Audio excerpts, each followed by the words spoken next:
talked to Sean earlier. He said his training has gone well. He feels better than last year. He's still trying to find that fitness that'll get him on the podium.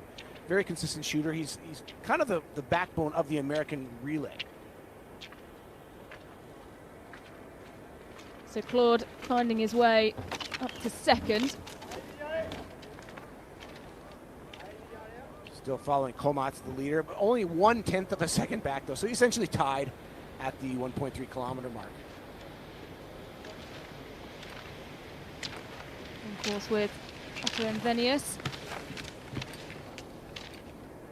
So the competitors, a little bit kind of a lull and a quiet start to this individual, but things get very active very quickly in this individual competition as they come to the range.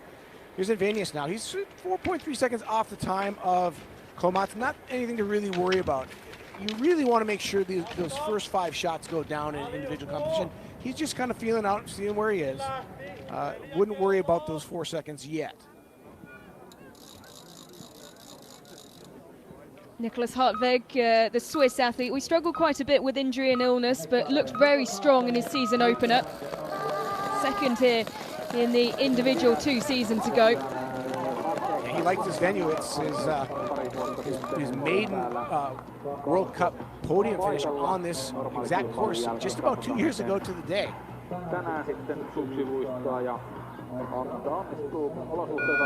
We were speaking about this a little bit before the race got started, Chad, and there's always an opportunity, particularly in individuals, for it to throw up some interesting and unexpected results.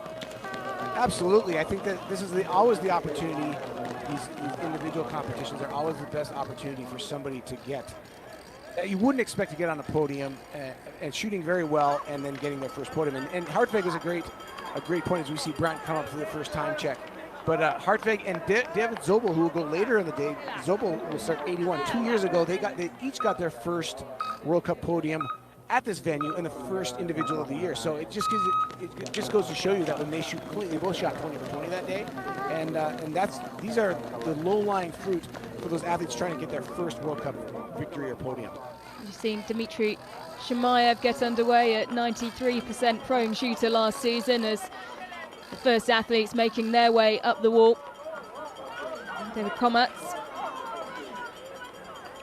After a fast start, he's dropped way back now, 8 seconds back. So Komat's maybe getting the idea that maybe he's out a little bit hot on that first time check. Dovzan of Slovenia, another athlete with very good prone shooting, 92%, but similar to Shemaev, can't quite back it up with the ski times at the moment. First shooter into the range now, Jacna, who is sitting in second place behind Brandt at the 2.4 kilometer mark. Want to watch the graphics here. The wind has been a little bit gustier than we've seen in days past. You can see the red wind flags, and we should see the graphic as he comes in. There you see the wind speed is coming right to left. You really don't want a strong wind. It's only 3 kilometers per hour right now, so the wind dying down after we were thinking maybe it would be a bit of a gusty day. Now it's picking up to 6 kilometers per hour. But Jacna with a good first shot, misses the second. And we want to watch that wind graphic on the left of your screen as well as the graphic at the bottom. His time between shot 3 and shot 2 is 3.2 seconds. It's going to be long, 8.6 between that one, because he had to check out and make sure that his sights were on. And we're going to see a lot of this. 2 misses now for Jacna, and that's really critical in this individual competition. And unfortunately, these first starters are kind of like canaries in the coal mine. They're going in there, and everybody's seeing what's happening on the shooting range, and they're going to make adjustments. Victor Brandt, though, negotiates it very well, but he got a little bit more of a lull in the wind than did Jacna. So a little bit of maybe a little bit of uncertainty and a little bit of bad luck for Jacna. And that angle there, you can really see how gusty it is and how much movement is amongst the red flags. We're saying as well it's a shorter course, but also shorter penalty time. 45 seconds is the penalty for any misses. Philip Horn, the 30-year-old, 7 years on the World Cup circuit, hasn't had the most secure place though amongst the German team. He's always kind of had to earn his meal ticket, so to speak. He's from the venue of Oberhof. And Horn, very strong young athlete, but has has not been on a podium yet in his career. His top finished 4th place in the 24 season last year at Lenzerheide at the sprint competition. It was his high water mark. He's been in the top 10 3 times. Now Emilien Claude. For the time into the range. He's got pretty nice shooting conditions. Almost no wind to speak of at the moment. Leading the way coming into the range. Let's see what he can do with his first visit. There's a miss already. That one was high at 11 o'clock. Other shots are right down the middle though, so that's probably operator error on that miss. No wind to speak of really for Claude, so that was just a jump on the shot. 5 kilometers an hour now is not a real huge, not a terribly tough wind, but still a miss nonetheless for the Frenchman.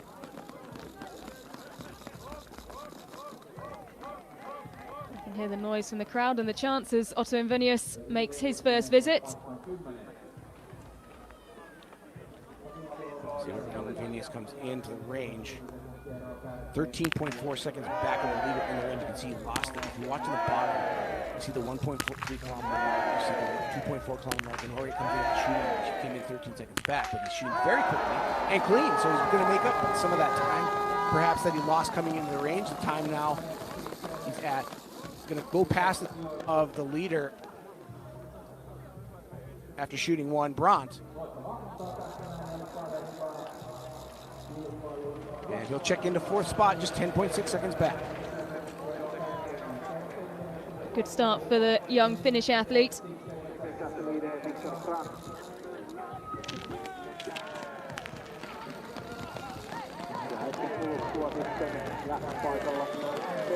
Sebastian Stolder, a really quality shooter. One to keep an eye on as he starts his race is Sean Doherty of the USA.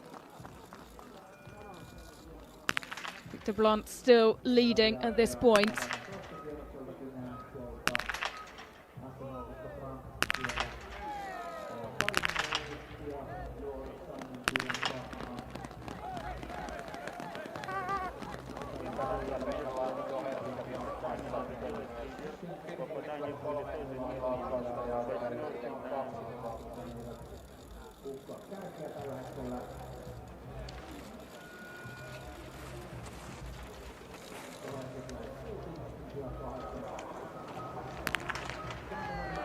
This is Nicholas Hartvig making his way round into the range for the first visit.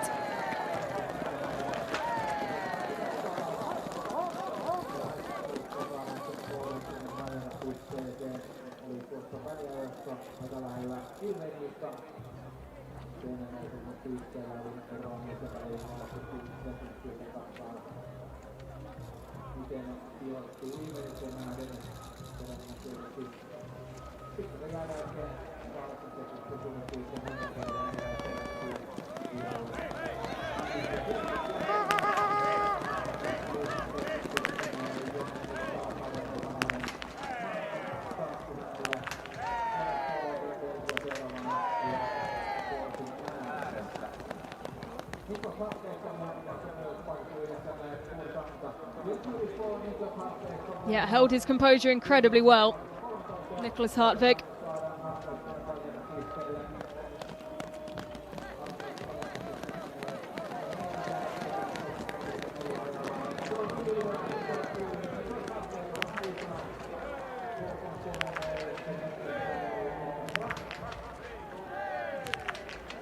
And it's paid off as he's into the lead.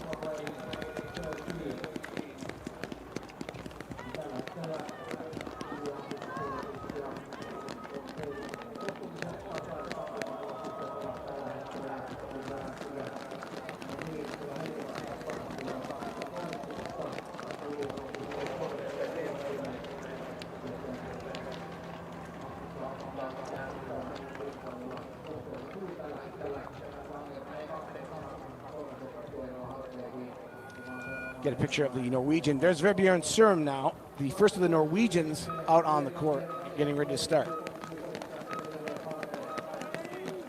Yeah, this is 20th World Cup start. 4 podiums in that time. 9th in the IBU World Cup, or IBU Cup last season.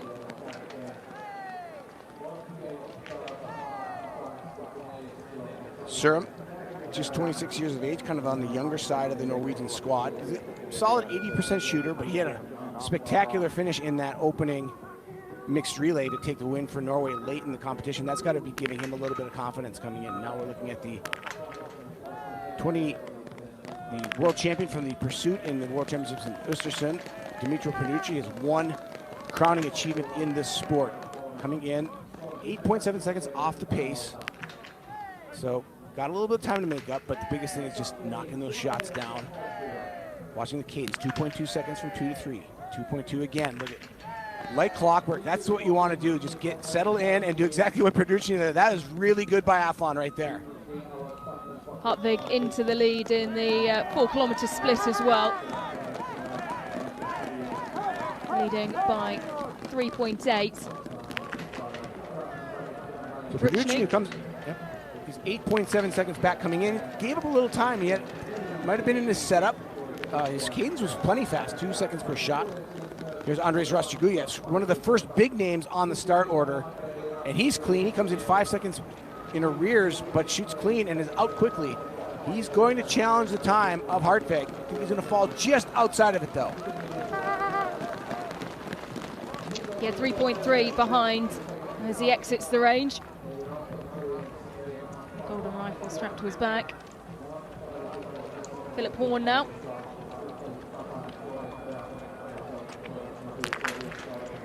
Horn, the new leader, coming in on just the first, just without any shooting having been done.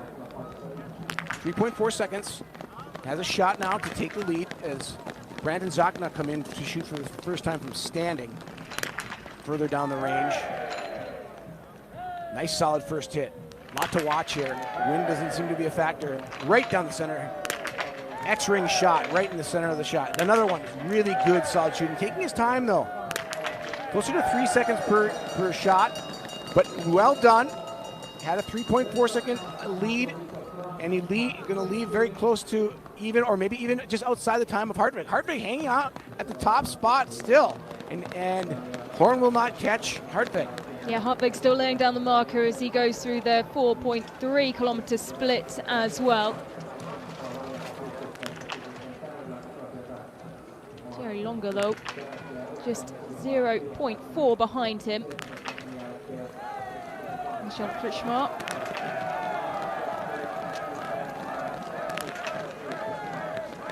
Kretschmar not in the best ski form at this point. 8.2 seconds off of a relatively not star-studded starting order up to bib 20, where Michael Kretschmar started. Again, these start orders a little bit different than what we're used to. Less the highest seeded athletes going in the third group, alternating with lower seeded athletes. You can see the great Johannes Inges Boot start later in the start order than normal. He'll be 66 on the start today, so long time for him to come. But on the shooting ring, Kretschmar, nice cadence, clean.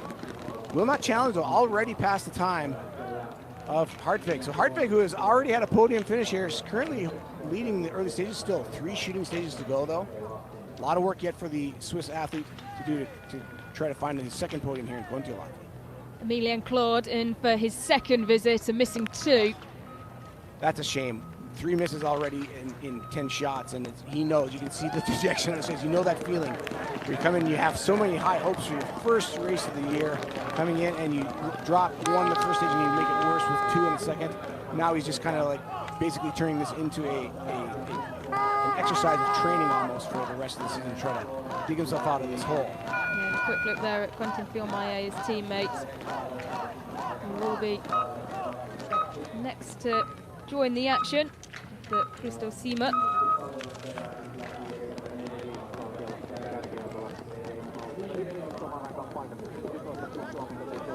Jesper Nalen. Nailing the first of one of the early B group seed skiers. There's been 5 B group skiers. Rostiguyev started that group, and Philip Horn was in there. Kretschmar is one of them. Sebastian Steller, now Nailing, so 5. And Invenius shoots well. Going through shooting 2. Victor Brandt is still leading with clean shooting after the second shooting stage, just to off camera discuss what's going on further in the race. But Invenius actually had 1 miss there. He'll clock in fourth place, a minute 14 back. But Jesper Nalin with a chance to take the lead. He came in with a 12-second lead, and he's going to be very good chance to be inside. He's going to lose a little bit of that time he had coming into the shooting range because he'll pass 12 seconds here, but he still should be comfortably in the lead over Hartweg now. Yep, and he is indeed. 7.4 seconds, the advantage that Jesper Nalin has. As he exits his first shoot, Maxime Germain, the French-born athlete competing now for the United States of America. He had a good ski on Sunday. Had a silver medal at the Junior World Championships 2 seasons ago. So clearly in his age group he's quite good, but he's got a little bit of maturing to do yet, a little bit more experience. Fabien Claude, his brother already out on the circuit. His best individual performance was here. That was back in the 2021 season, finishing second in the pursuit.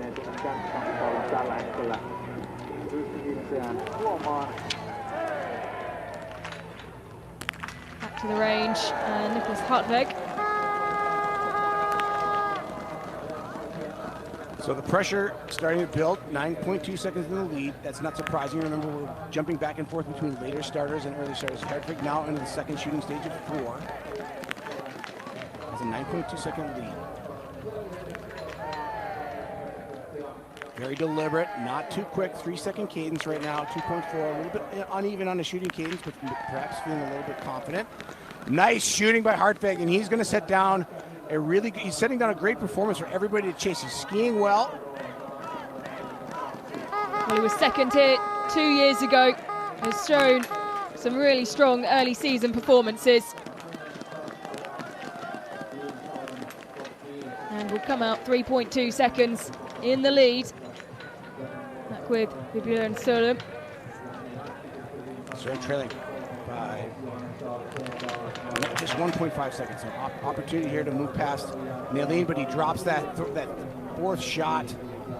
So costly. It's just a sinking feeling in these early season races when you want to be perfect and you just lose the concentration even though you have a good cadence going. Malachek, his first visit to the range is Johannes Dahle-Skjevdal.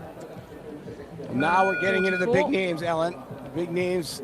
Skjevdal, the first of the big stars, and I have to point out his teammate Johannes Tingesbø will go bib 66. He's trying to chase down the 95 victories of Ole Einar Bjørndal, and he starts with 85. He's trying to do it here today, and that is a big story we'll get to later. But 2 Norwegians now on, of course. Skjevdal, the biggest hitter of them. He's third in the overall World Cup standings last year and a very strong skier, but this has not been his best discipline. It'd be nice to turn that around today for the Norwegian.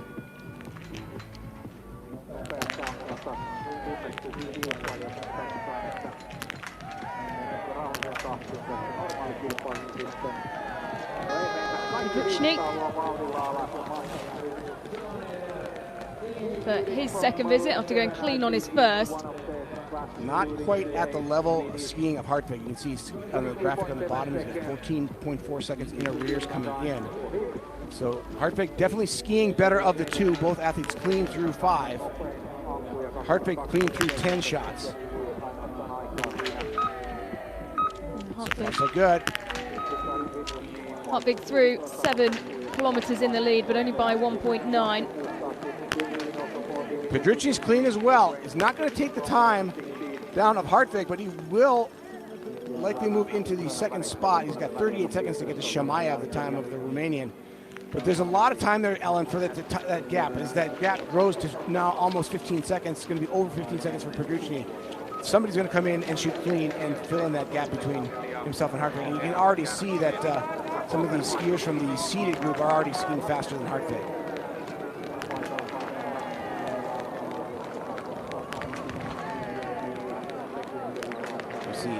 Tommaso Giacomel, the Italian, bib 54, getting ready to go to his start.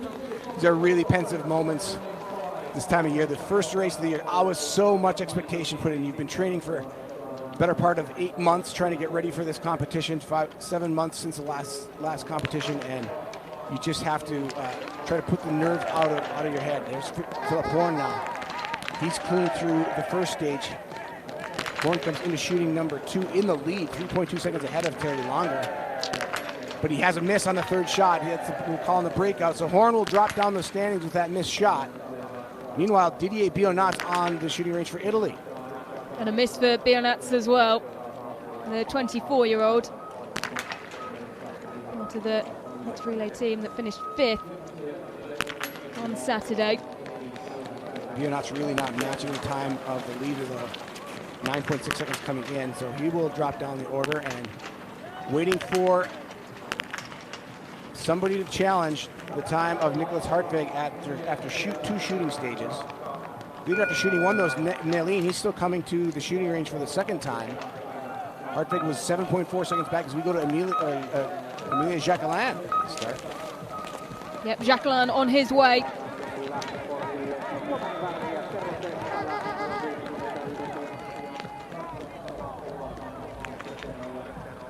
Back. Jakob Falk just not quite the ski speed you see coming in. 22 seconds. He's lost 22 seconds in the first 3-kilometer loop. He's a very good shooter, very fast.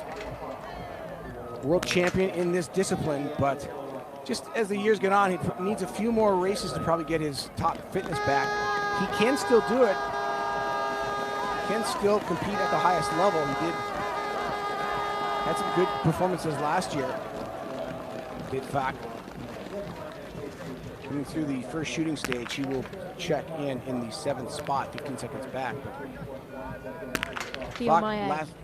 Oh, here's Fillon-Maillet now, coming in not a lot of time. I would have thought Fillon-Maillet might have been a little bit quicker with it. And a first miss. Oh, goes to the sights. Not getting the wind graphic, but he clearly thought that he was off the center there. And that is just a tough thing to swallow that and know that you missed that little detail as such an experienced athlete. Now Fillon-Maillet down over 30 seconds with that first miss. Again, 45 seconds per missed shot.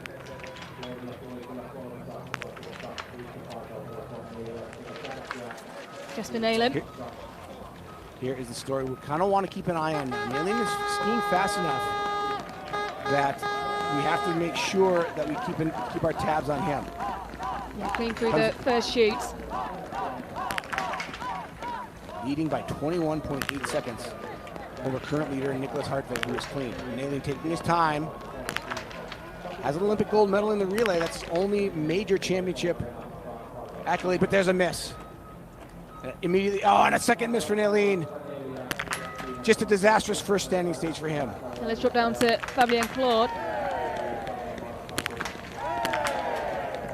Claude skiing well, coming into shooting one, just off the time of his teammate, Quentin Fillon-Maillet.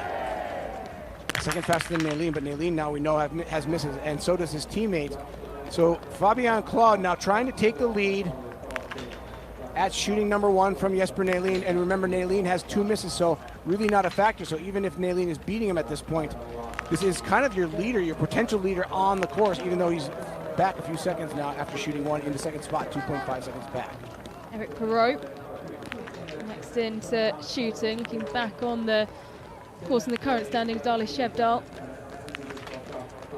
going well through the early stages and breaking the line at 2.2 kilometers in the lead. Well, we talked about the conditions being hard and fast, and you can see that in the ski times. The times between Fillon-Maillet, Claude, Perrault, and Nälin, just 2.6 seconds over 3 kilometers. It's very tight. Perrault takes a shot, and he adjusts his position, feeling something not quite right, but now he goes into kind of machine gun mode and almost misses at 9 o'clock. He just tripped that target. Lucky for Perrault, and the coach is going to radio that information. Might want to take a little bit of a sight change for the second shoot if things stay the same, but with the wind flags moving as we've seen, you may not want to touch anything until you get a little closer and just remind him that he was on the left side of that target. And he'll come out in the lead. There's not much between us at all. But Eric Perrault now in the lead. 0.1 ahead of Jesper Nälin, and here's Johannes Dali Shevdal. Look at his time. He's 1.7 seconds out of the ski time of the leader at that point, to Tom Fillon-Maillet. Actually, it's based off Perrault now, because he's the leader after shooting. So 1.7 seconds back to Perrault. That's a little bit surprising to me. I would have expected Dali Shevdal to have a good 5 to 6 seconds faster time than Perrault, maybe even more. a good cadence going, shooting relatively aggressively for an individual competition, and he's 5 for 5. He's got 11 seconds to get to the time check to take the lead from Perreault. And Ellen, who was our dark horse before we got on with it? Well, you did say Johannes Dahle-Skjevdal is someone we've got to watch, as well as Eric Perreault, and it is Johannes Dahle-Skjevdal who slots in behind him. Eric Perreault holding that lead. Dahle-Skjevdal even behind Nelin by 1.8 seconds after that first shooting. Things very tight after 3 kilometers and 1 shooting stage. Perreault leading Nelin of Sweden, but Nelin had 2 misses from the standing, so we can kind of a little bit cast him out of the favorites. But Dahle-Skjevdal clean, Fabian Claude is clean as well. Iliev. Now the big stars. There we go, Stroemsheim Lagride. His first visit to the range. Lagride 6.6 seconds off the time of the leader coming in. The Norwegians do not have the ski speed that I would be expecting them at this point. Taliabo as well, just starting his race, but clean. Lagride goes clean. Good solid. This is what Lagride does. Lagride is very. He doesn't look spectacular at anything. He just does biathlon very methodically. He's not going to be leading, but he's going to be close enough to be leading. That's all he needs to do is get there, get 3 shooting stages in within 5 to 10 seconds, and then go clean when everybody else kind of falters at the end of the race. This is classic Stroemsheim Lagride biathlon. Well, here's Martin Ponsiluoma, who had a big victory here a couple of years ago. Just looking at the ski time, look at the time, 2.8 seconds out, Martin Ponsiluoma. The French team seemed to have the advantage on the ski speed, which tells me they may have nailed something on the waxing, and a miss for Ponsiluoma right off the bat. He won here last time. They competed in this competition, that was 2 years ago. It was a full individual, and he won with a miss. But he won't win with 2 misses. I think we are going to say adios to the story of Martin Ponsiluoma. We're not going to see him near the leaderboard anytime soon with 3 misses already on point number 1. Well, those early misses so costly. There you see the man. There is the man himself, who could today go within 10 wins of Ole Anna Bjørndalen's individual victories record. Ellen, looking at as Jacqueline comes in to lay down, looking at this coming into shooting the split times. France. There's not a Norwegian in the top 5. France, 4 Frenchmen in Nelin, and then the first Norwegian, Dahle-Skjevdal and Sørum. The French have good skis today. They do indeed, and it took so long last season for a Frenchman to be on an individual podium. It wasn't until the last day of the World Championships, and that was Fillon-Maillet in the 15-kilometre mass start. But you have to say the Frenchmen looking so confident over the course of the weekend already. Look at Emilien Jacqueline coming in with a ton of confidence, knocking them down fast, and his time is going to be the fastest time to be 3.4 seconds, 3 seconds exactly. Whoa. Jacqueline, the new leader at shooting point number 1. Still 3 to go, but the French are on fire. Just slipping on that corner though. Here's Philippe Horn. Perfect from the first prone. 19 for 20 for Horn. If he can keep the ski performance up, he's 36.2 seconds back. It's a 45-second penalty. That tells you he's skiing well compared to the leader after 3 shooting stages. And he'll fall in behind Nicholas Hartweg, but Hartweg is clean. Horn out-skiing Hartweg by just a bit. Well, Johannes Tingersbø embarking on his title defence. 6th overall globe would draw him level with Bjørndalen's overall globe collection. And, well, this season, can he take the individual victories record, Chad? What do you say? I think he can. He won 8 last year. So if he does what he did last year, he's not going to supplant that. But before I finish my thought, one of our big stars, Vetle Sjøstad Christensen, leaves the shooting range with 2 misses, 45th place. The Norwegians are struggling. So maybe that's a bad omen for JT Boo on day number 1 of the individual campaign to take down the record of wins from his countryman Bjørndalen at 95. But, he's his own man. The Frenchman, right now, he's going to have to do battle with this team. The French are absolutely lighting it up. Look at them go. Flying. Clean with his second shooting, Fillon-Maillet. It's Hartweg who will still lead at this point. But look at the time he's made on Hartwig now. He came in 20 seconds back, shot clean. He has a miss in the first stage. Kontiolahti can now, with that one miss, it's a problem, but now he can kind of throw caution to the wind and just kind of go for it. He goes, okay, I had my mistake. Now I'm just going to get in my groove and I'm going to do what I do. And honestly, I think Kontiolahti kind of needs to do that. He's struggled since the Olympic Games where he was so good in 2022, just to find the confidence and the form. And I think it's more of a lack of confidence than anything for Kontiolahti, that he just has to realize that he's one of the best biathletes in the world and act like it. Here is Fabien Claude into shooting 2. Got a nice lead coming into shooting 2, does Fabien Claude. 18.2 seconds ahead of the current leader, Nicholas Hartwig. Not surprising. If he goes clean here, he's got over 30 seconds to get to that second time check, and he's clean as well. It's a French day so far in Kontiolahti. The French are flying. Can they keep it up? Time of Hartwig, 15:39.4. Fabien Claude is going to supplant that by a comfortable margin.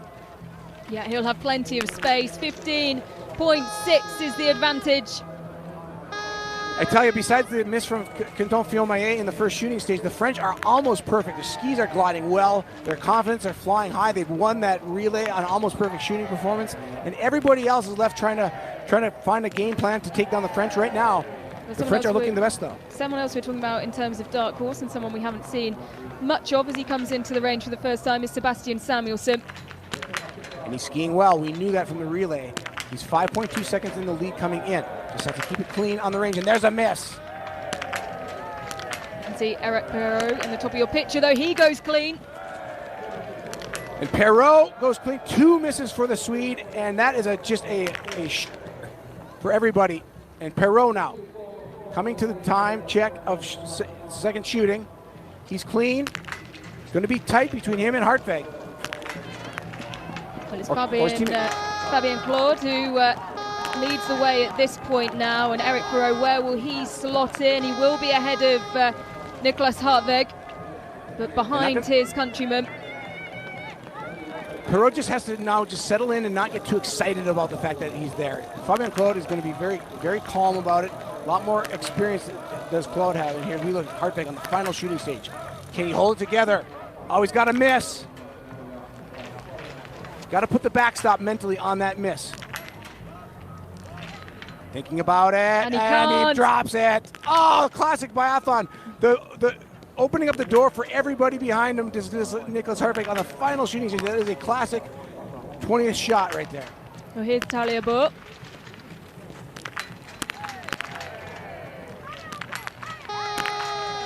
.5 seconds back. Just can't even, will likely not take the lead clean. But Taryabo knows that even if he's back in the ski side, he can just keep chipping away at the time that he's behind as long as he stays clean. He is an absolute veteran.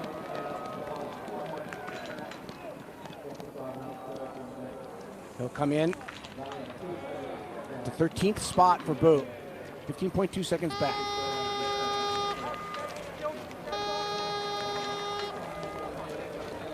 Terry Longer now. Final shooting stage for him, and Terry Longer, 19 for 20. We haven't been talking about him. It's probably not going to be enough to stay on a podium, but he will move past Nicholas Hartwig. Look at the time, 41 seconds. And the Belgian now, all eyes on him after the final shooting stage. Yep, he will undoubtedly go into the lead at this point. This would be huge if he could. 29.1. Good performance for Longer. Look, Navrath now. And Navrath goes clean. See where that stacks up. He's already going to be behind the time as he leaves the shooting range. He's in plus seconds. Going to be about where Taryabo was. Bo at 15th. Navrath actually a bit ahead. He's going to come in just 9.6 seconds out. Navrath in 8th spot now. So after shooting 1, Jacqueline leads over teammate Perrault from France. Néline, who had 2 misses in the next stage, was 3rd.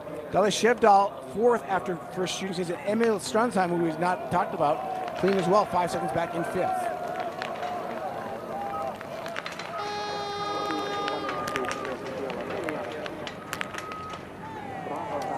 Here now is bib number 50 coming in to shoot the first of two standing stages in the second stage, Emilien Jacquelin. He is your leader after the first shooting stage, but only by 3 seconds over Perrault, and we know Perrault is clean a stage ahead of him.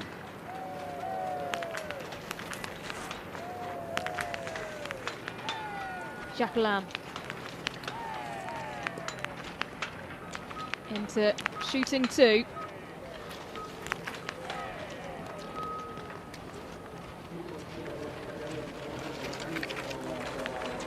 Taking his time. 15 seconds. It's pretty slow to the first shot. But now, oh, and that was what I was worried about. Just getting too much into a rhythm that's too fast.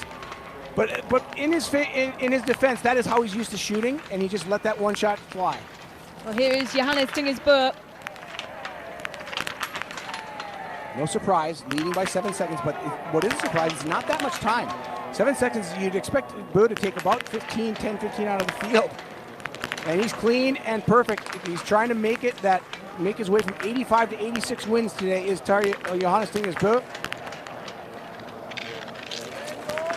He will take the lead. There won't be much between it, though. 5.7. His advantage at shooting 1. Disrupting the French party at the top. The great thing about the seeding group is that Johannes Tingersbø at bib 66, we kind of know that all the big threats are now out on course. And you can follow that story. Vetle Sjåstad Christensen.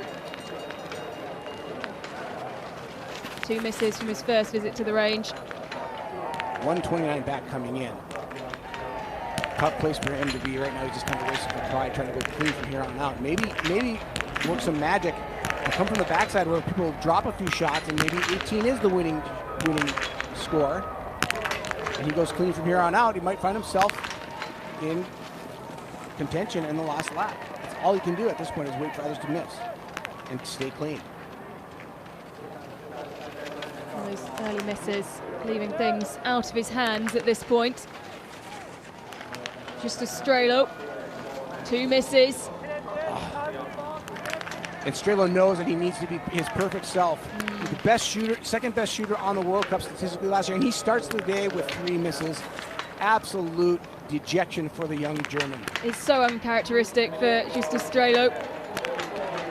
Well, we know that we're not going to get a challenge from him later. I had him circled as one of the guys later, starting behind you, Johannes Tingersbø, to have a chance at winning, but 3 misses, he just can't ski that off. Marceau Jacomel, number 25 last season. Coming into the shooting range in 5th place. Going to see what his shooting puts him. Not getting his graphic though. Jacomel leading the shooting range. He'll hit the time check at the end of the range.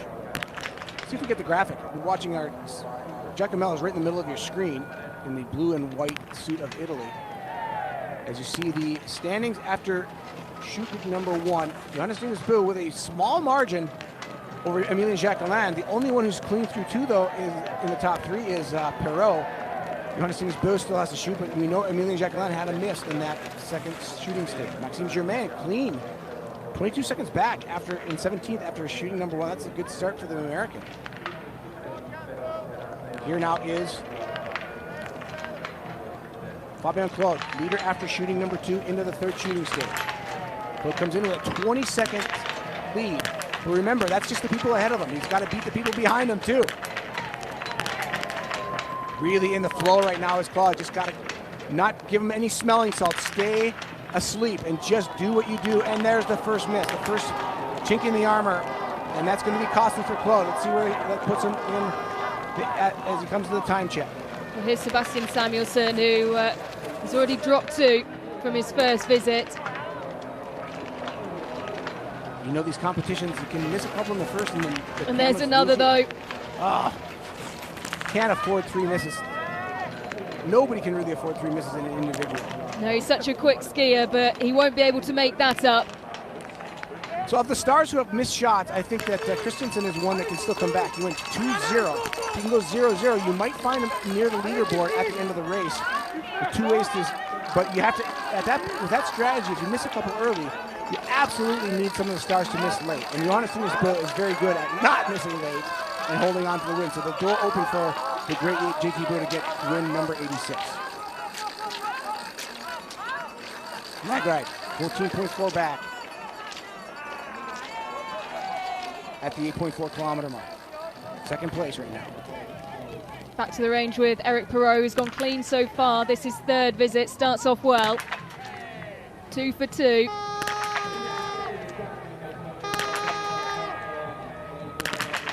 And young Eric Perrault keeps things going for France. While his teammates falter, it's Eric Perrault who finds himself in a very good position. Let's see where he comes out here. Shooting 3.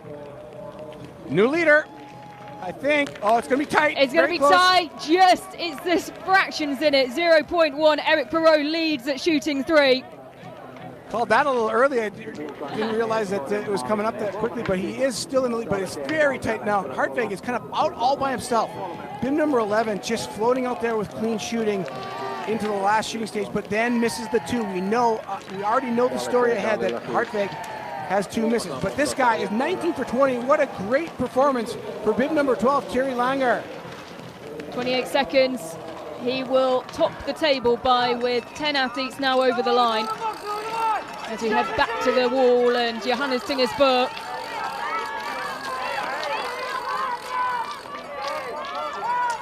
.6 seconds as he fights his way up the wall. Johannes Tingersburg doing what he does best. The thing about the individuals, you have to put everything into context. Every split time, he's only 5 seconds up on Jacquelin, but Jacquelin has a miss. We know that. Perrault is really the guy who's clean, and he's 8.7 seconds back. But that, to me, tells you how good the French skis are. Eric Perrault just 8.7 seconds back of Johannes Tingersburg with all shooting being equalized. That's an amazing performance by the French. Stroemsheim Lagride. He's in leading. And he's clean as well. Shooting 3.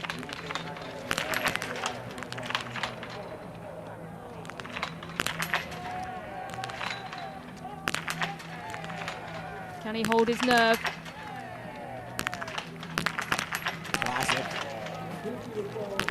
Classic. This is what Stroemsheim Lagride does. He just grinds everybody down mentally. He just remains. He does nothing spectacular. He doesn't ski brilliantly fast. Doesn't shoot brilliantly fast. He just does good biathlon. And now look, he's going to be rewarded with it with a 6.7 second lead over Perrault. He knows that he just has to keep it under the red line skiing and maintain his control with one more shooting stage. And then it's him and Perrault basically head to head in elapsed time on that last shooting stage for the win. And JT Boo coming in. Look at where we are in terms of the standings at shooting 2. Cameras have completely missed the shooting of Stroemsheim. He's leading by 4.5 seconds over Fabian Kohl. We'd like to see him on the pictures, but we'll be sure to mark him on the next shooting stage as he comes to number 3. But here's shooting stage number 2 for the favorite in the yellow and red bibs, signifying the World Cup leader in this discipline and in the overall last season, trying to make it victory number 86. Clean through the first stage. Oh, it's a miss though. Oh! Huge development. Stop the presses. JT Boo is now going to have to turn up the ski speed to make up that miss. Emilien Jacquelin also has 1 miss to his name. And now it's 2. Oh, 2 misses. Puts him even though on the shooting with Hartwig. He's going to be beating Hartwig, but 2 misses. You just need to hold together. And right now, Eric Perrault, to me, is looking very good for the win if he can just hold together on that last stage and not think about it too much. Well, the French team spoke a lot yesterday, yesterday and also the day before, about how close they came to that historic achievement of going clean until the final leg of the relay. As check out Lucas Hofer goes clean. Hofer's clean 3 for 3. This could be a There's the miss, though. Oh! 1 miss for Hofer. It still might be good enough for a podium and maybe the win if Lagride and Perrault both shaking their boots in the last shooting stage. So coming out of nowhere is Lucas Hofer. All those misses from everybody else in the last stage, Hofer comes in clean. 1 miss. It felt like he gave it away, but he may not have. See where he is time-wise compared. Hofer would have been up on Eder, so Simon Eder, who we haven't seen, is now leading clean after shooting 4. have to watch for Eder on the last lap. He's got 3.1 seconds on Longer, who's already in the finish. Regardless, and he's recovered well from dropping those two in the first visit. Not over yet for Vetle. Vetle knows it. And he is such a tough competitor. He had those 2 misses, clearly disappointing, but look how deliberate he's been in the last 2 shooting stages to get back into this race.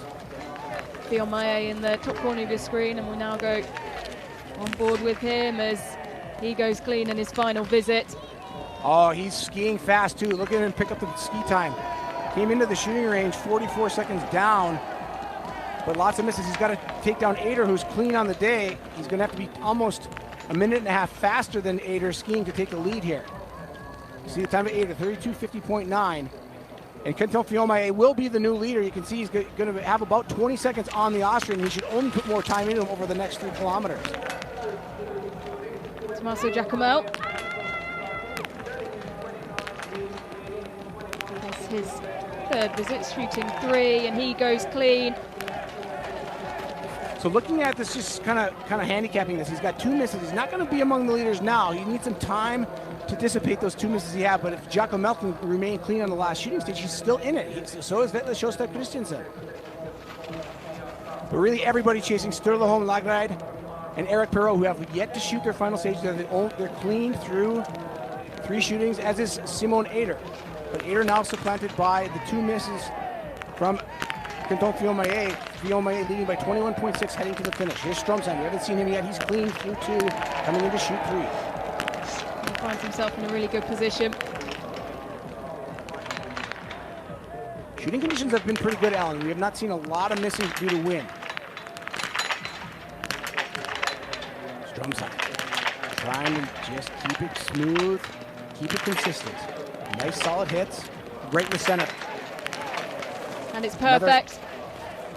12 o'clock center hit on that last one. He's absolutely inside. Prone shooting is done. It all comes down to managing your mental state for Endre Stroemsheim. He's got an opportunity here. He's going to take the lead from Lagride, his teammate.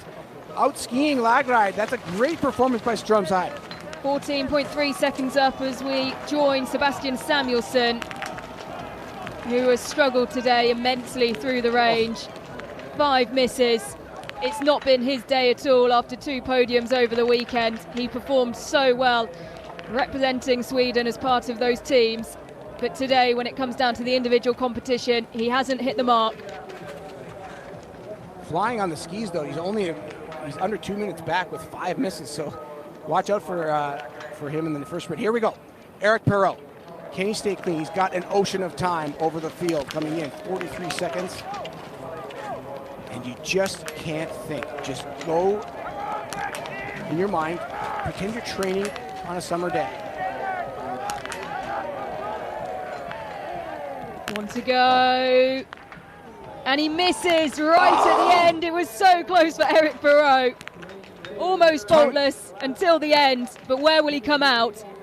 The tongue goes out. He knows that he may have just squandered his second World Cup win. He won in Soldier Hollow late last season. Where does Perrault come in? Perrault opening the door now for Sturla Holm Lagride. 4.1 seconds though. Perrault behind Kenton Fiolmaye. He has 1 less penalty. Shevdal way out of it with 4 misses already. Final shooting stage for him.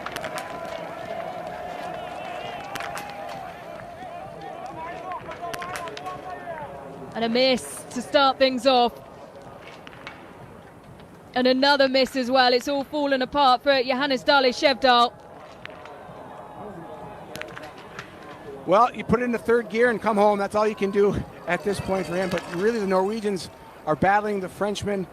It's Kenton Fiolmaye and Eric Perrault after shooting 4. And Perrault, 1 miss on the day. Johannes Bø has 1 miss so far. So Bø, advantage Bø right now. And Sturla Holm Lagride still coming to the final shooting stage. He's clean 3 for 3 stages. If he can clean this last one, it's probably going to be a battle between himself, the 2 Frenchmen, and JT Bø if Bø can keep it together. Johannes Bø in 3rd, going through 8.4 kilometers. Sturla Holm Lagride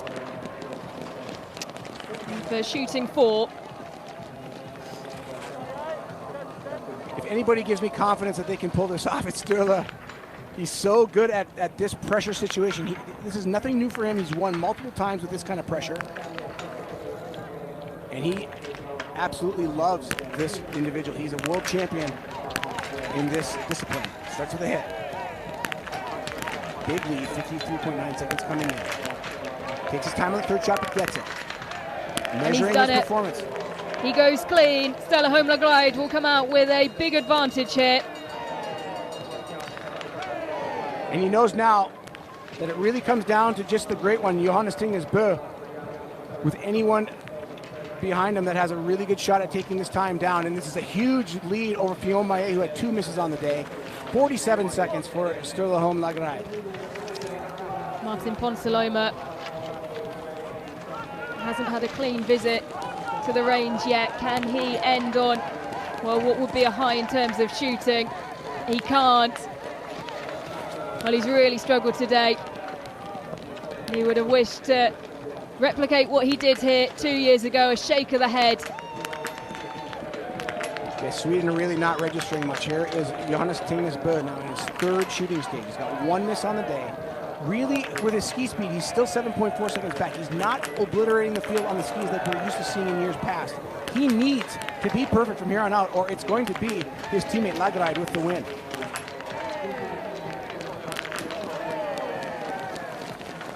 He goes clean, but it is Stroemsheim and Lagride who will be still leading at this point. First and second for the Norwegians. Where will he come through? Well, he does slot into second, so it's a Norwegian 1-2-3 at shooting 3. Good point. I forgot about Stroemsheim. He's still coming to the last shooting stage. My bad, Ellen. We have to remember Stroemsheim's clean as well. Lagride is not out of the woods yet. Totally slipped my mind. Well, he's someone we haven't seen a huge amount in terms of the cameras. He's sort of gone under the radar, but he does lead by 7.3 seconds over Johannes Tingnes Bø. So all eyes on Stroemsheim in bib number 56. This is after 3. He had Lagride by 14.3 seconds in the last shooting stage. So Stroemsheim looking for his 2nd World Cup victory of his career today. Trying to put the French in the back seat. Well, it was the French who were having the party at the top through the early stages, but a series of errors. It's now Norwegian domination at the top. Fionn Maillet over the line.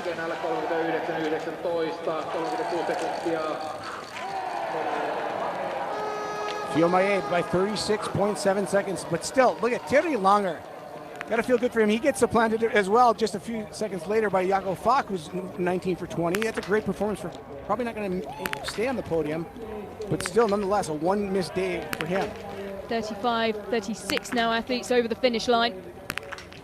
Sjoster Christiansen, well, he has recovered well, hasn't he, from those 2 misses in the first visit to the range. Let's look where he is on time. He's not going to take the lead, but he is going to be, he's about 30 seconds out of the time of Eric Perrault. I thought maybe he would have a shot at Perrault, but he's not skiing fast enough. Going to be a top 10, and that's a good turnaround from being way out of it after number 1. Jacomel. His final shoot. Comes into the shooting range in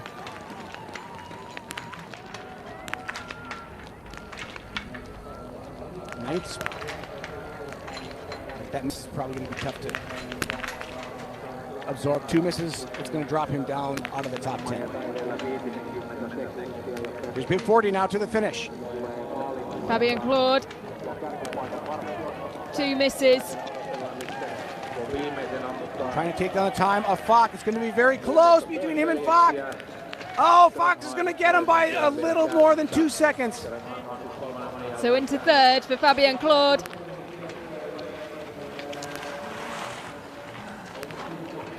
Good performance by the French. Jakob Falk hangs on to 2nd spot. Fionn Maillet still leading, but Stroemsheim Lagride has Fionn Maillet at the 13.3 kilometer mark by 50.5 seconds and heading towards the finish line. Here's Stroemsheim now. For all the marbles, World Cup win number 2 it would be for Stroemsheim if he can hit all these shots. Has an 18-second lead. 19 for 19. 20 for 20. And he's done it. It's a brilliant shoot. I think we're looking at the leader, Ellen. He's got to keep it together. He's going to have about 25, 24 seconds when he comes through the time check. Somewhere in that range. 23.6. And still, Sebastian Samuelsson, I just have to draw your attention to it, still has not gone clean. All his visits, he's dropped at least one. It's been a really challenging day for the Swede as we're back with Eric Perrault, who's now driving towards the line. Perrault had moved past Fabian Claude, trying to get on the podium when all is said and done. He'll move likely in the second spot. Yet he's gonna beat Fox to the line. Yep, he's into second, 11.9 seconds down. Pushing Fabian Claude, his compatriot, down into fourth as we have another shot at the wall. The glide. And his final lap. He looks good. Well up on Fiormaye. 50 seconds, the advantage of the Norwegian. Putting big time on the on the Frenchman. Good start to Lagride, but it's probably not going to be enough as Stroemsheim just looks too strong on the skis. He's got 23 seconds to Stroemsheim after shooting 4. That's a lot of time for Lagride to try to make up on a guy who's statistically about the same ski speed, excuse me. Yeah, we'll keep an eye on where Stroemsheim comes through 14.4K. That's his next checkpoint.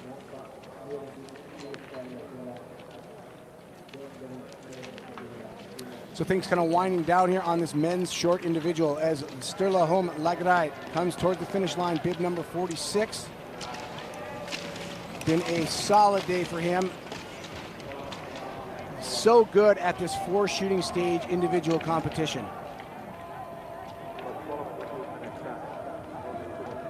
Lagride with historically best at the 4 shooting stages. Here we go, he'll turn into the finishing straight. It was a 50-second advantage at the last checkpoint. He will go into the lead. How long for? That's the question. And it's a 46.5 advantage. Sturla Holm Lagride into the lead. Where though will Stroemsheim come through? Stroemsheim's going to need to have a horrible lap for Lagride to get his 5th win. He'll likely sit in second at this point. It's just Tarjei now with 3 misses on the final stage. Not sure what happened to the bulk of the Norwegian team. Stroemsheim and Lagride are perfect on the day, but Tarjei with 3 misses on that final stage. Same question going the way of the Swedes as Martin Ponsiluoma fights his way towards the line. No clean visits to the range. Dropping 3 with his first shooting for almost 5 minutes down. Just half a second off that 5-minute mark. 37th he'll finish. Not his day at all. It's a long day with your thoughts out there when you shoot like that in a biathlon race. I know from experience. I've done a lot of that. But those trips to the range that are so disappointing, and then you left to marinate them as you're skiing this long distance race. Here's Emilien Jacquelin now, bib number 50. Can he get? He's trying to stay in the top 10 with 3 misses on the day. Gritting his teeth as he pushes towards the line. And it will just be, for now, a top 10 finish. He goes into 9th. First athlete with 3 penalties on the day, but that's a dubious honor. And here is the final shooting of Johannes Tingesbø. Leading by only 1.5 seconds coming in. He's got to be clean, perfect here. And he's got to find a little bit more ski speed than he's had so far on the day. 4 for 4, 5 for 5, 19 for 20. It's not a dominating ski performance, but it's enough to maybe take that 86th victory of his career. It's going to be really close. Coming from a little bit further back before the checkpoint as well. He won't go through in the lead.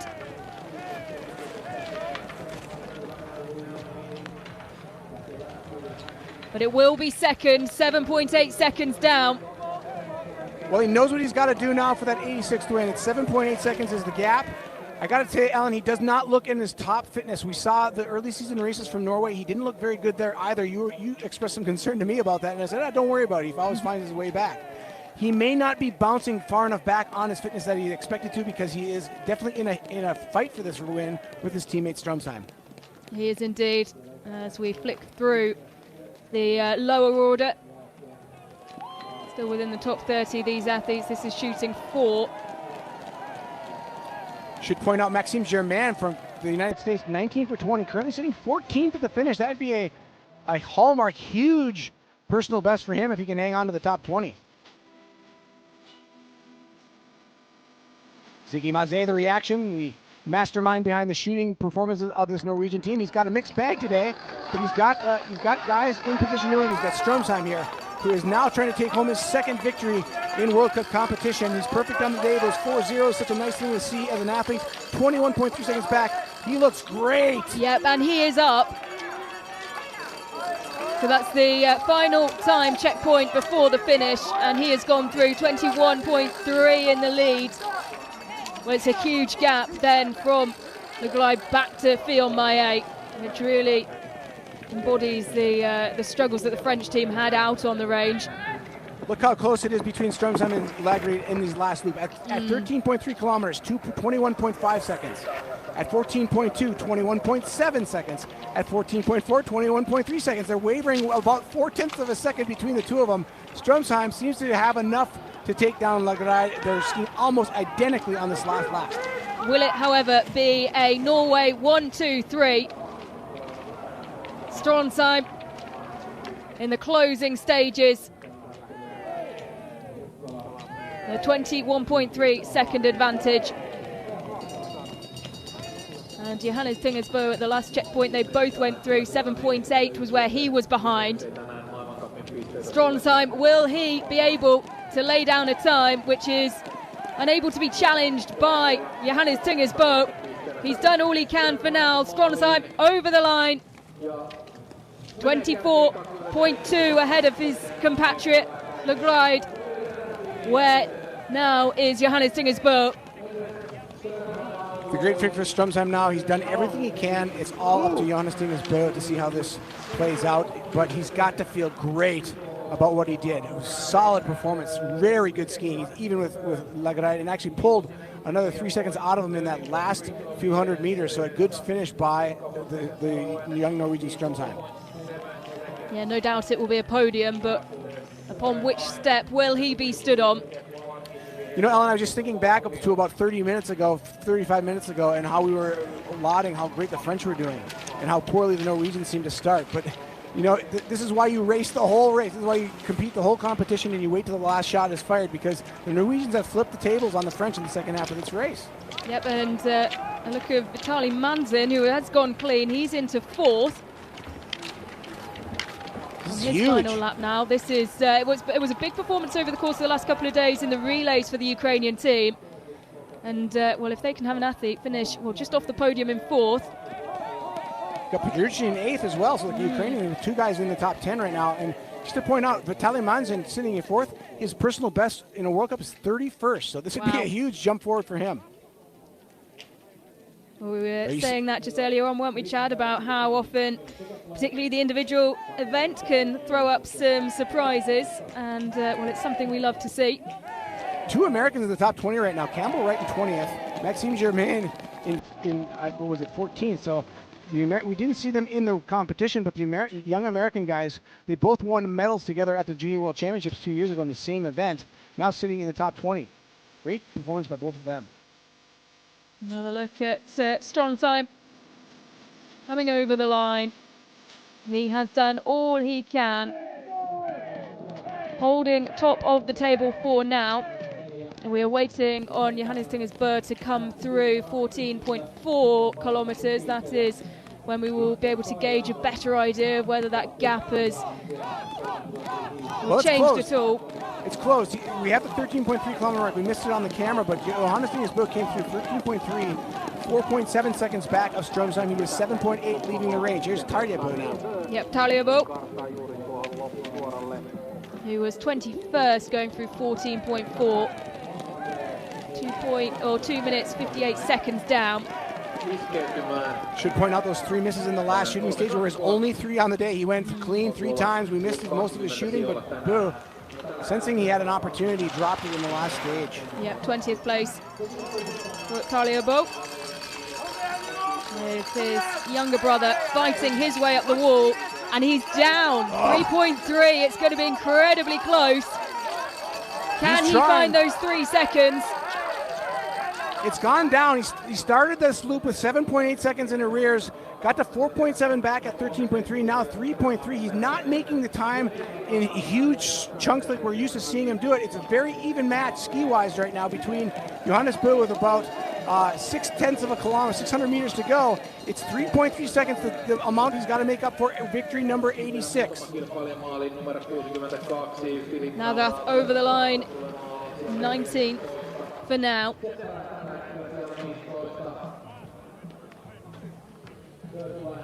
And here he is, Johannes Bö.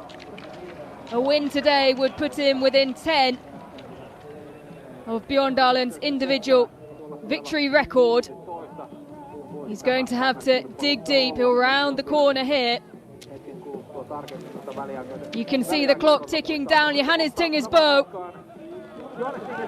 driving towards the line.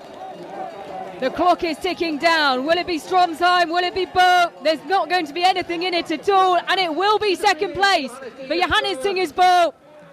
He couldn't find it in the closing stages. Stroemsheim will take the victory. It will be a Norwegian 1-2-3, but it won't be top spot today for Johannes Bö. You can see it in the numbers, you can see it in his legs. Just doesn't have that spectacular ski power that we're used to seeing. He still was 45 seconds in arrears on shooting, was Johannes Bö, but he just didn't look like the Superman we're used to seeing. And Stroemsheim sneaks the win from the teammate, and Lagride finishes his 3rd. And here's Manzin now trying to stay in the top 5, where he was 4th at the last time check, trying to hold off the time of Kontiolahti and push the Frenchman out of the top 4. Well, you can hear the cries from the coach behind. This would be a brilliant performance if he can stick within the top 5. Shooting clean. It's been a brilliant day for the Ukrainian. The wind really in their sails after a good weekend in the relay. Vitaly Manzin towards the line. Fiolmaye occupying 4th at the moment, and Manzin will go 4th. A brilliant result. Yeah, his best finish in a World Cup by a huge margin. Those are great days. These stories are wonderful, especially this what's great about the sport of biathlon. Manzin with a perfect shooting day goes 1:03 out of the lead into the top 5, into his first flower ceremony of his career, and you gotta give him all the kudos. Just 21 years of age. That is a huge performance for a guy that age, and it's going to really put some wind in his sails for his future. Absolutely.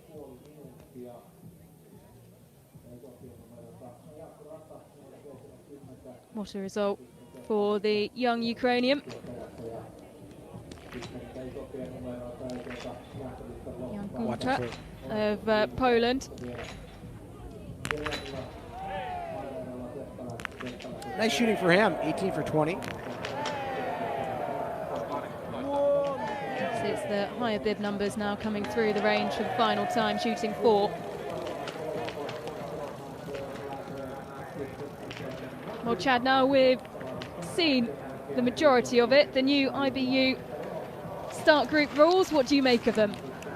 I like it. I like the flow of the race. I'm not sure how the athletes are going to feel about it. I know the athletes felt like it put the top athletes at a little bit of a disadvantage. They had their ability to voice their concerns about it, and they have.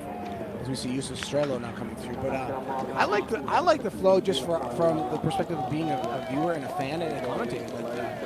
I think we were able, and the producers of the television were able to make a little bit more sense of what we were seeing. It's going to be a huge a mixer of images that are hard to follow. I felt we followed that much easier than we have other individual competitions in the past. I'm all for it. So Justus Strelo, very out of character today. His shooting, missing 6. best shooter on the circuit last season, a total average of 94% accuracy. Still watching for possible spoilers out there. You still got Zabel of Poland trying to threaten a top 20 finish. Good 87, good 99 here. This is another Polish skier. It's Endre a longtime member of the Polish biathlon team. Probably the most experienced of the Poles.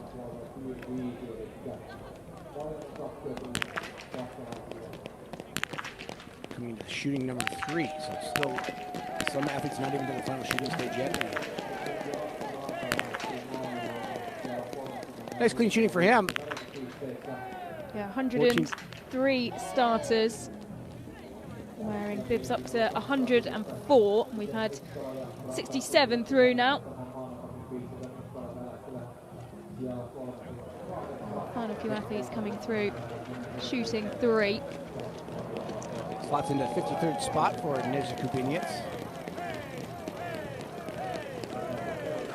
Shooting number 3.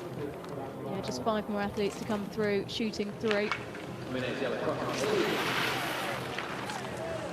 Adam Reynolds of Canada with a nice shooting performance. 26, top 30 place for him. He'll slot in right by Campbell Wright. Campbell Wright right now for the United States in 27th, Reynolds in 25th, so getting the better of that North American battle. Still Maxime Germain sitting in 20th position with a 19 for 20 shooting performance, 221 back.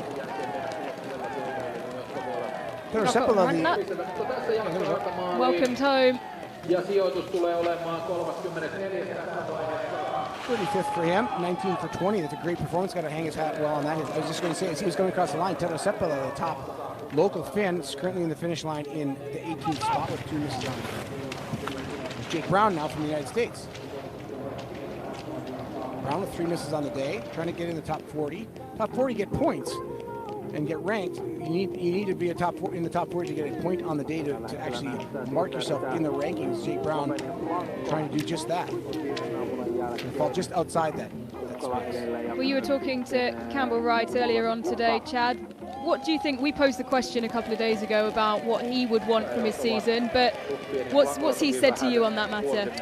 Well, he really struggled. Campbell Wright struggled with fitness last year. He had some great performances late in the year, but his point was that if he would just like to not be sick this year, and he thinks if he does that, he'll be happy with the year, because he thinks what will come of that will probably be some pretty spectacular performances. Not really on the ski form today. He had 19 for 20, actually out-skied by his teammate, Maxime Germain, but sometimes these early season races are used to kind of prime the pump, and you kind of need them to maybe get to your top form. As you see a smiling Jake Brown, now a veteran of the U.S. Biathlon team, a 2022 Olympian from the great state of Minnesota, my own home state. Jake Brown, interestingly enough, ran for the Oles of St. Olaf in cross-country running, with a national champion in Division III NCAA running. So a good foot runner is Jake Brown as well. Jeremy Finello, the 32-year-old. 8 misses on the day for Finello. Just trying to ski it in. Yeah, he's really struggled with his shooting accuracy, particularly standing as well. Just a 59% standing shooting accuracy last season. 64th he slots into, but you can see that the glaring mark is the 8 next to the flag of Switzerland. Well, Finello is a very fast skier. In fact, if they want to do anything, if Switzerland really wants to light it up at the World Championships in a relay, they need Finello to step up and hit some shots, because he is statistically 4% faster than the average speed of the field. That is a good ski time for anybody. No American skis that. Finello, if you can improve that 60% standing shooting from last year, or 59% standing shooting, then they've got an opportunity to do great things as a relay with Burkhalter and Hartweg and Stalder. They've got a foursome that is capable of medaling in a relay, but it has to go perfectly. Iversen.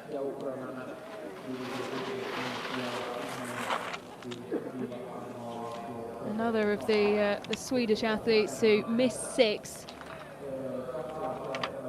See Seems to be the not so magic number today for the Swiss athletes. Not a good magic Swedish number. athletes Not a good magic number if you're the Swedish coach. Yeah. Everson has 6 penalties. But Everson, just a young athlete, just getting his feet wet on the World Cup. His 9th start today, just 23 years of age. So for him, it's just chalking it up for experience. And you need to have that experience. You probably need. You can't really expect a great, unless somebody's an absolute prodigy, you can't really expect a lot of great performances without at least about 15, 20 World Cup starts at the minimum, just to get used to the setting and the noise and the fact that you're racing against the best athletes in the world. It takes a little bit of time. Yeah, just for nailing the leading Swede, 32nd, missing 4. 3 minutes 10 off the leader. There's Arttu Heikkinen now, the local Finnish team. Got so far 5 misses if he can hit this last shot here. And he'll finish the day with a 75% shooting score. Plus 5 right at 5 minutes out, and just bringing it home, again, getting more experience, much like a lot of these athletes at the back of the field. 80 now, Jan Gunka. And Gunka coming towards the line.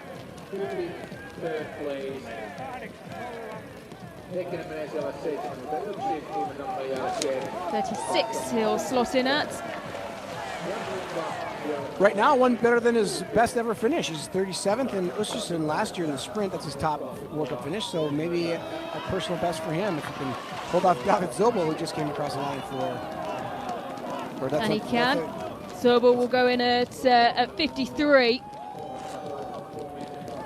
Zobel was on the podium here 2 years ago in this very event in the longer form, but he was perfect on the day, so far cry from that today for the Germans. Yeah, no Germans within the top 20 today. Planko with a good performance, top 24 for him from the Slovenian team. Planko. Just behind his teammate Dovzan. He's got a personal best of 9th at the World Championship site in Lenzerheide last year. He had a hot weekend there where we finished 9th and 21st in the sprint and pursuit combination. Also 26th place in Canmore. Those are Planko's 3 best competition marks. Here's Alexander.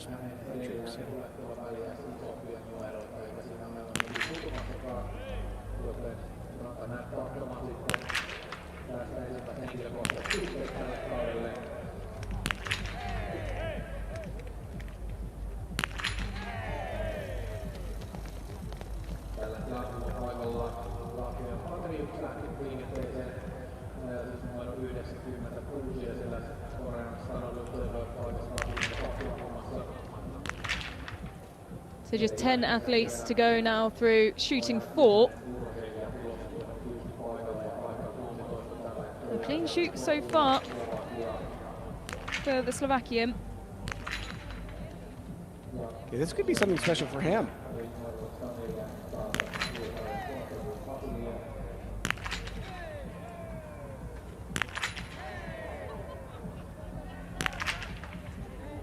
Well, this is just his 4th World Cup start. Got a feel for him. He's so close to a clean shooting stage. But this is exactly what I'm talking about. You need a couple of experiences like this for the young Jakub Borgula of Slovakia. Get a couple of experiences of having that, staring that 20 for 20 performance in a World Cup down. Maybe miss it this time, but next time he's at 15 for 15, maybe he'll get those 5 shots. Yeah, still just 20 years old, 3rd in the Junior Cup last season. That's a good omen for the Slovakian team. They've really not had a superstar male athlete ever, and those Junior Cup standings for Borgula could manifest into something in the next 5 years for the young Slovakian, that Slovakia may have their first big star in the men's biathlon. Yeah, he's on the team that finished 14th on Sunday in the relay.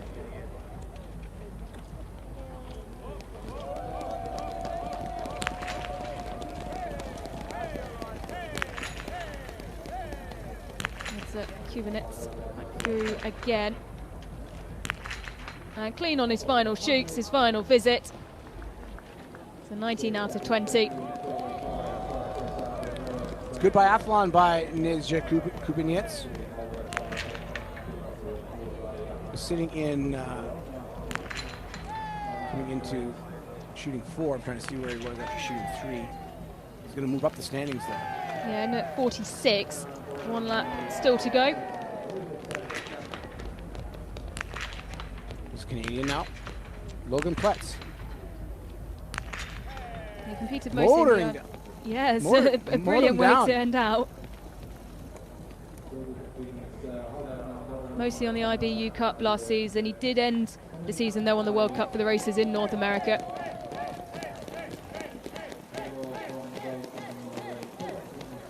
What's coming through, going to be in the, going to get in the top 60. He's going to follow David Zobel by, we're actually going to supplant David Zobel by about a second.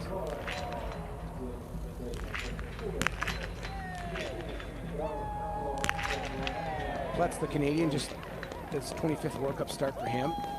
César Beauvais of the Belgian team.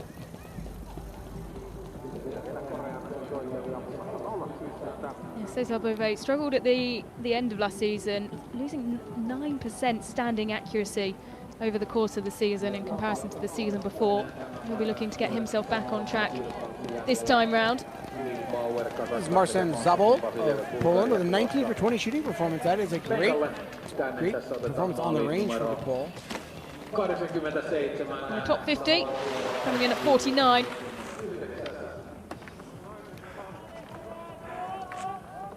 Not sure what that's about, but we'll stay quiet. I'm loving the celebrations. It has to be said. We've had some excellent celebrations over the course of the last couple of days. I mean, Jacqueline channeling dropping the Steph Curry. Curry, yeah. That was good. I saw that on social media. Final 2 shooters here.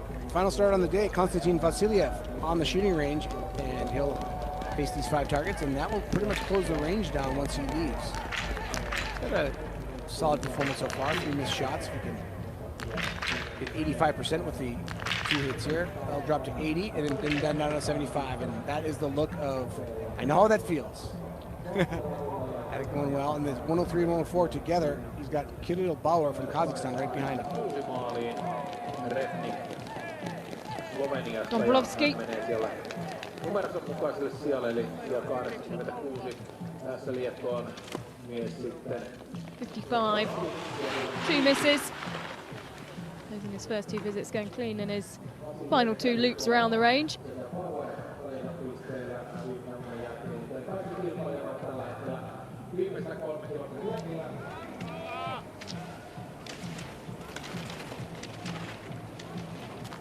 Heikkinen.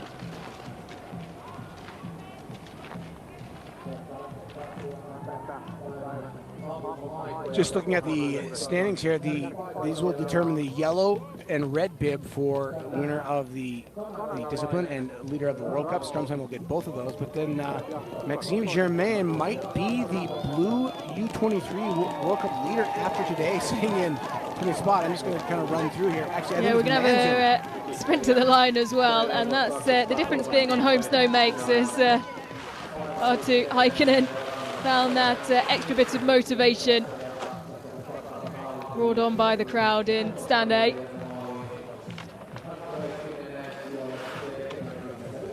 Good performance by the Finn.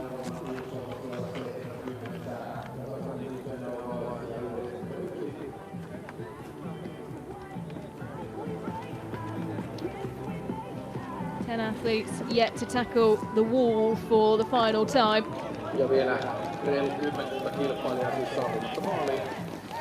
Tänään nyt katsotaan noita hiihtoaikoja. Keva. Otetaan tässä Marcos Keva maaliin kuitenkin. 18 out of 20. Tulee sijalle.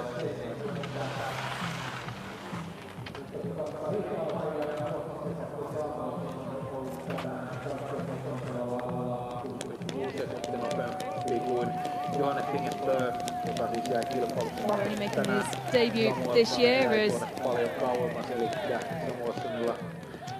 Sklenarik.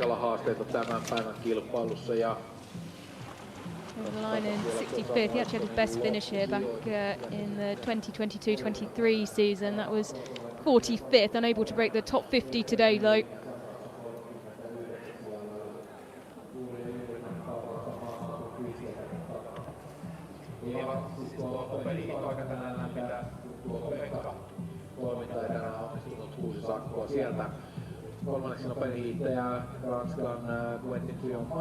Plenty more action to come for the fans here in Kontiolahti.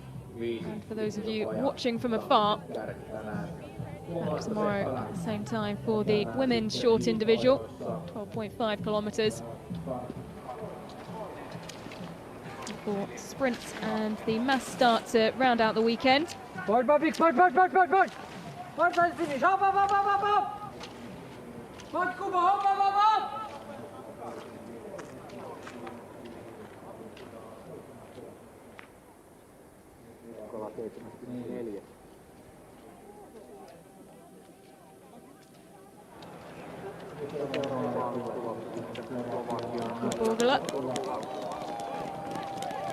At number 98, and the last to start, just his 4th World Cup start.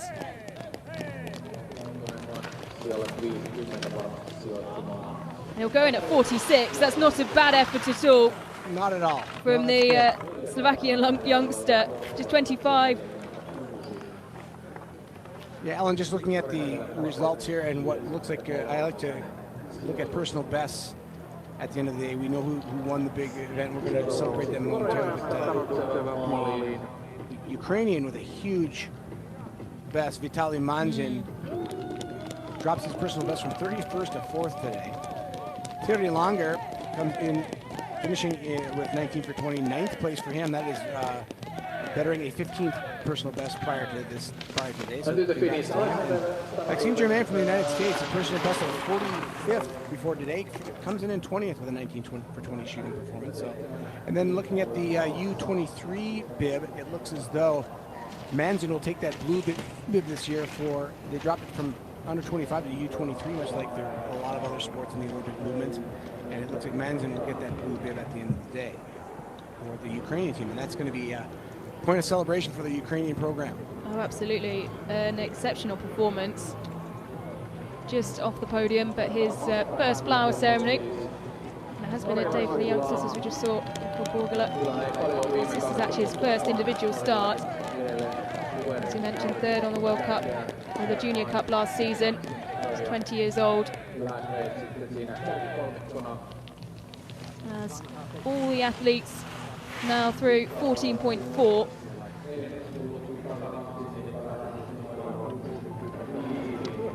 Near miss on a personal best. Also, Yosha Burkhalter, I drew attention to him earlier. The Swiss athlete was the top Swiss athlete on the finish today. Actually, supplanted Hartwig, who was among the leaders. Burkhalter went 19-20 and he's finished 12th, whereas Hartwig ended up 17th at the end.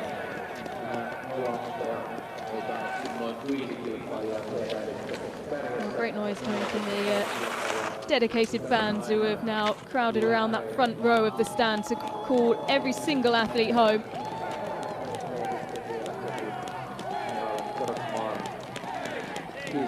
Los Angeles, Greek athletes starting the race over the line, followed closely by Cesar Beauvais, and Beauvais starting further down the order will go in at 51, just outside the top 50.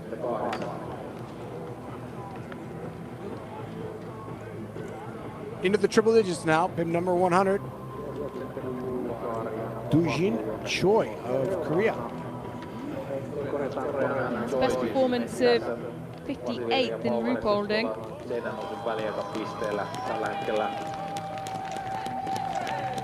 Decided 5 minutes behind the leader though, and it will be a finish around the 70s, 72.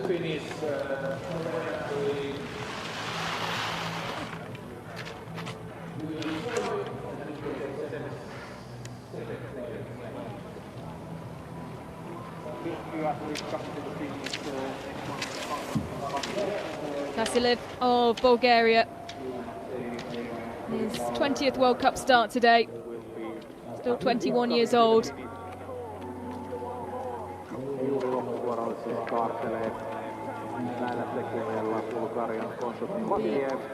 The final athlete, I believe, across the line. paketissa tämän osalta. Huomenna jatketaan kello 17.20 täällä seuraavalla kilpailulla, eli naisten lyhennetty normaali kilpailu. Tässä Vasille maaliin.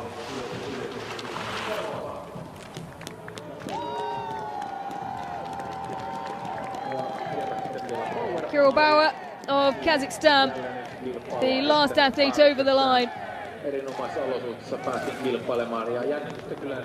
And that concludes the first individual event of the 24-25 BMW IBU World Cup season. It will be a all-Norwegian podium. Stroemsheim taking the victory from Johannes Tingersbø. 3 seconds the difference in the end. Sturla Holmlaglide 24.2 down on his compatriot. But Norway have arrived. Yeah, I think as you look at the Norway at the top, it's not as dominant as we have seen in the past. I think I was expecting a little bit better ski performances from Norway. It's still, you can't shake a stick at being first, second, and third. I'm not going to try to downplay that at all.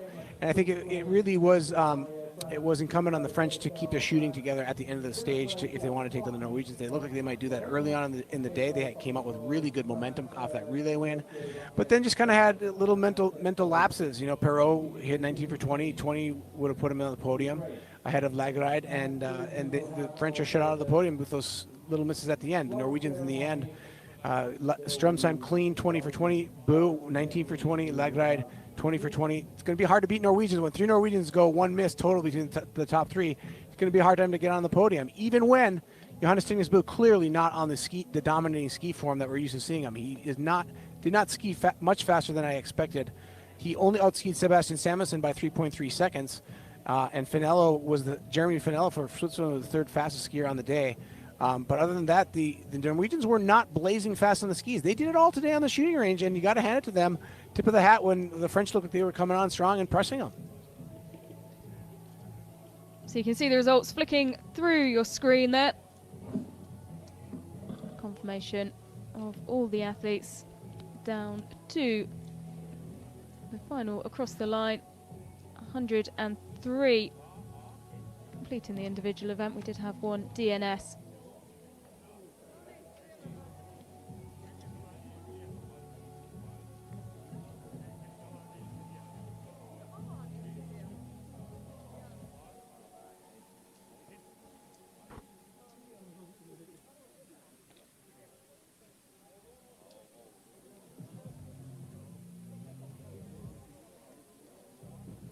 And now preparations underway for the podium and the flower ceremony as we take a look at the total score. And no surprise there, after just one event, 90 points going the way of Stroemsheim.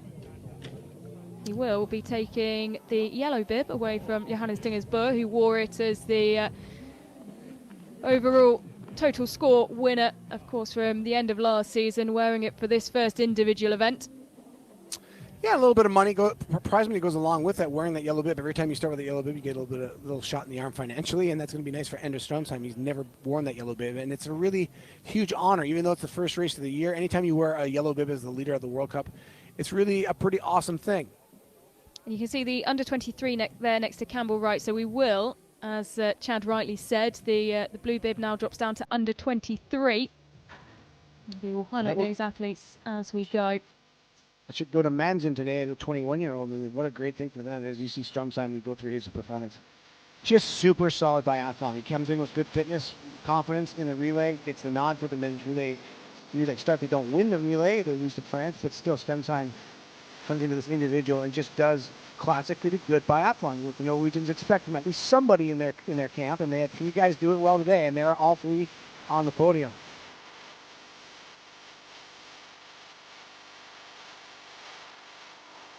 Looks like the start order today, there's a slight adjustment in the points standing. The points not really different from last year. 90 points for first, 75 for second. But they're giving this year 5 points extra to third place, another 5 points extra from third, fourth, fifth, sixth, seventh, eighth, and ninth, all get a little boost in points from last year. That was after a study done by the Athletes Commission in the IBU to award a few more points to the people in the top 10, and that adjustment was made based on their recommendation, and you took it and rounded it. So slight adjustment in the points totals for each of the places between 3 and 9 on the standings.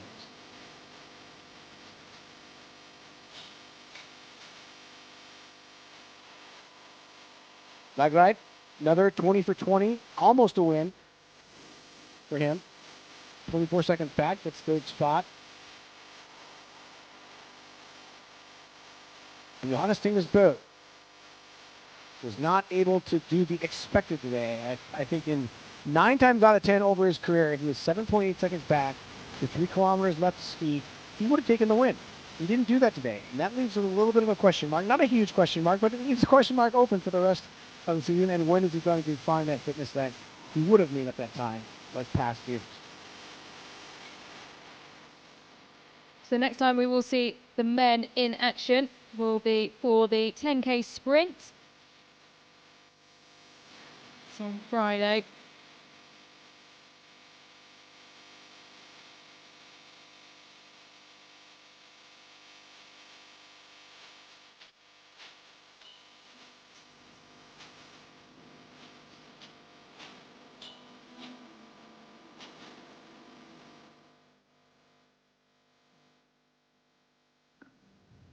Endre, congratulations. That was just a phenomenal competition. How does it feel, and what are your emotions right now? I'm so happy, and it's just a huge relief because I was really nervous before this season because it's so hard to be in the region. We are 7 guys, and it's like all 7 guys can win the World Cup every race, so it's crazy. And I was not sure about my shape. It has been a little strange these last days. But on the first loop, I felt okay. Today it's better, and I was really confident at the shooting range. So even though it was some wind, I knew what to do all the time, and I just got more and more confident during the race. And in the end, I thought, okay, today it's possible to go for the win, and it's also the yellow bib. So it's huge. Actually, you are now the Norwegian guy who is going to wear the yellow bib in the next competition. Not a bad start of the season, huh? No, it's a dream. It's a dream. So yeah, I'm so happy. It was the perfect start for me this season. Enjoy it. Congratulations. Thank you. Stroemsheim. And he mentioned there, of course, the pressure of being a Norwegian. It's something that I think every single one of them, all 7 of them, have mentioned over time. And it was Johannes Tinger's bow on a brilliant interview yesterday that's up on Biathlon World. Spoke about how it's the Norwegians who will always push him the hardest. He mentioned a couple of the nations, didn't name any names, but he said that in reality it is always the Norwegians, and today it's Stroemsheim who has picked him to top spot of the podium, Chad. Woo. Yeah, well, those comments are pretty prophetic. It is tough to be a Norwegian, but it's also great to be a Norwegian. When you're on the national team and you get on the airplane and you're wearing that Norwegian national team jacket, you know you've arrived at the top of the sport in this sport if you're even coming to the event in the Norwegian camp. And nothing proves that more like winning the opening World Cup individual race with 1, 2, and 3.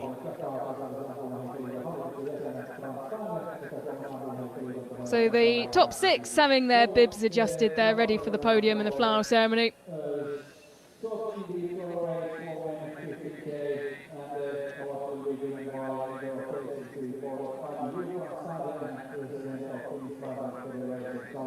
He's just being hidden there, as we do see him now. Vitaly Madsen wearing 65. What a day for the Ukrainian youngster.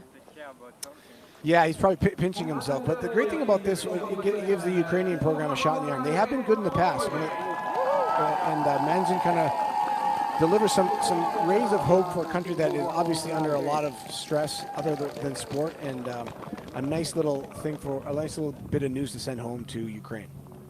Stroemsheim Laglide taking 3rd place. A clean shoot, finishing 24.2 down on our eventual winner, Stroemsheim.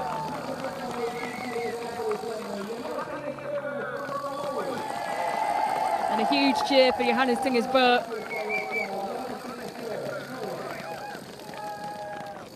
who We'll be handing that bib over to the man next to join him on the podium.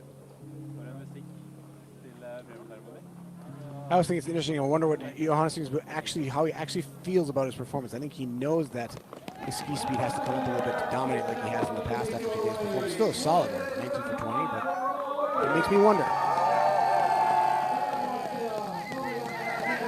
On the Stroemsheim. Up onto the podium. Stroemsheim taking the first individual victory of the season. Norway 1, 2, 3. They have arrived, as Chad has mentioned. Still some questions there about the form and the dominance.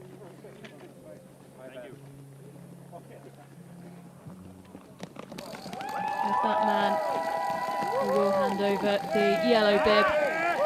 Stroemsheim takes the victory here in Kontiolahti. Johannes Tingersbø with the silver medal around his neck, and Stella Holm Løgleid the bronze.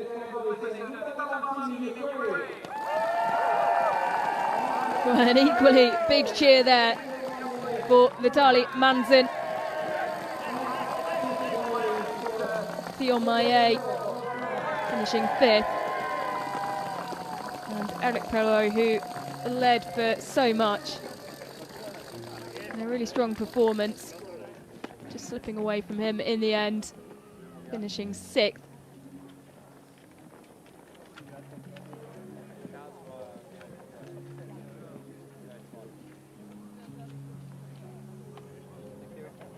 They'll receive their gifts. A huge step up, a huge performance for Vitaly Manzin. Never finished inside the top 30 before. Finishing 4th today, collecting big points.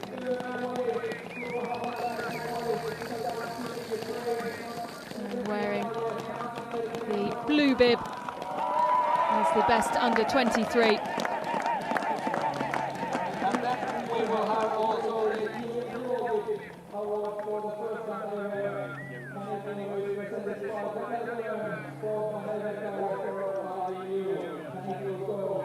So here we go. The Stroemsheim will pull on the yellow bib. Johannes Tingersbø watching on just beside him.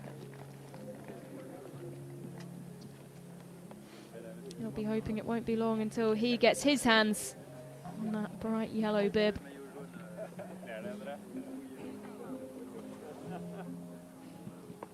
But for now, it is his Norwegian compatriot who is the new total score leader.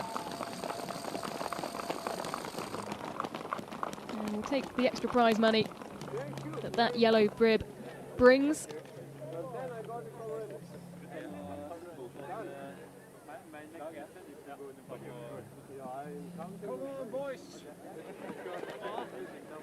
Come on, boys, says Johannes Tingersbø.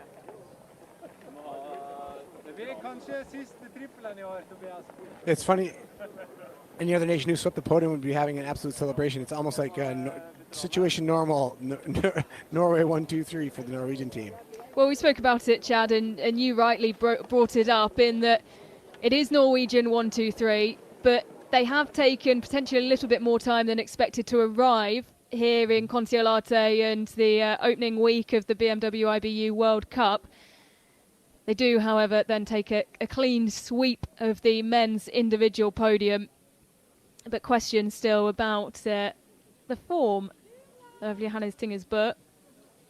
There's plenty of eyes on him. We've all hyped him up, haven't we, to break the records. We've all got eyes on the records. The stats are there. Everyone's counting down, particularly, when we get to within 10, which is what he'd have been hoping he'd have reached today in terms of trying to challenge Bjorn Dahlen's total victories record. Not quite able to do it today. And while they go 1, 2, 3, the depth of the team didn't do as well. I think there might have been the skis might have not been as absolutely good as the 50. Still managed to go 1, 2, 3.